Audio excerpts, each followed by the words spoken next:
And welcome friends, कैसे आप लोग। उम्मीद है आप सब ठीक होंगे। मैं भी ठीक हूँ। मैं हूँ आपका होस्ट और दोस्त समीर। दोस्तों, इस वीडियो में हम डिस्कस करने वाले हैं कि आर्बिट्रेशन क्या होता है। दोस्तों, आर्बिट्रेशन बेसिकली ऐसी चीज़ होती है कि इसको समझाने के लिए मुझे आपको एक बैकग्राउंड समझाना पड़ेगा। बैकग्राउंड ऐसा है कि अगर किसी के बीच में झगड़ा होता है, डिस्प्यूट्स होते हैं, तो वो मैटर कोर्ट में जाता है। अल्टीमेटली कोर्ट में जो मैटर्स जाते हैं वो दो टाइप के होते हैं, एक क्रिमिनल, एक सिविल। सिविल में ऐसे मैटर्स होते हैं जो बिजनेस से रिलेटेड है।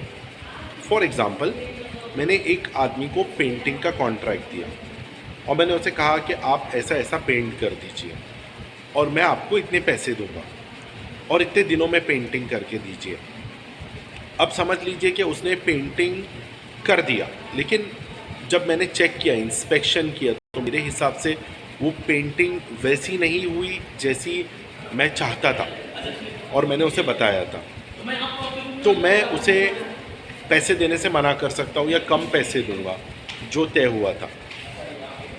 अब उसके हिसाब से वो सही है और उसका ऐसा कहना है कि उसने बराबर पेंटिंग की है। तो यहाँ पे मेरे और उसके बीच में एक कमर्शियल डिस्प्यूट है। मतलब मेरा ऐसे कहना है कि तुमने बराबर पेंटिंग नहीं किया, इसलिए मैं तुमको पूरा पैसा नहीं दूंगा, पैसा कट करके दूंगा। उसका ऐसे कहना है कि उसने बराबर पेंटिंग किया तो मुझे उसे पूरे पैसे देने चाहिए। अब ये डिस्प्यूट अगर कोर्ट में जाता है, सिविल होता है, मैं उसे पैसे नहीं दूंगा तो डेफिनेटली कोर्ट में जाएगा खुद के पैसे लेने।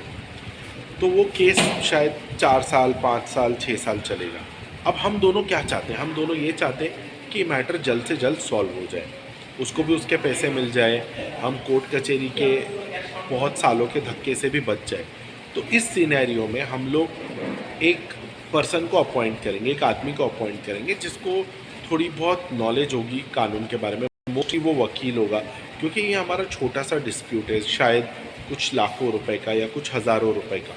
तो हम लोग एक ऐसे आदमी को अपॉइंट करें जिसको थोड़ा जानकारी हो, जो सच्चा हो, जो सोसाइटी में लोग उसका मानते हो, रिस्पेक्टेबल पर्सन हो, कि वो एक वकील हो और हम उसको हमारा पक्ष बताएंगे।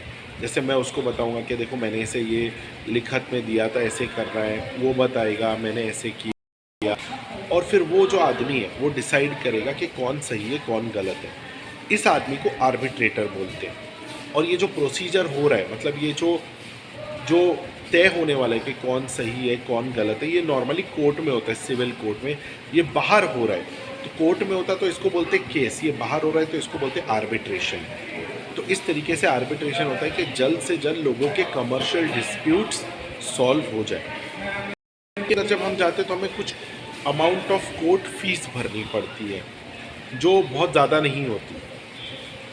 कमर्शियल कॉन्ट्रैक्ट्स में हम समझ सकते हैं 2% ऑफ द डिस्प्यूटेड अमाउंट। मतलब अगर 1 लाख रुपए का डिस्प्यूट है मेरा और उसका, तो 2000 रुपये कोर्ट फीस होगी। लेकिन आर्बिट्रेशन उसके कंपैरेटिव महंगा होता है। जैसे आर्बिट्रेशन में अमाउंट पे इतना नहीं होता जितना बेसिक होता। जैसे बेसिक एक जो सिटिंग होगी, कोर्ट में हियरिंग बोलते हैं, इसको हम सिटिंग बोल सकते हैं।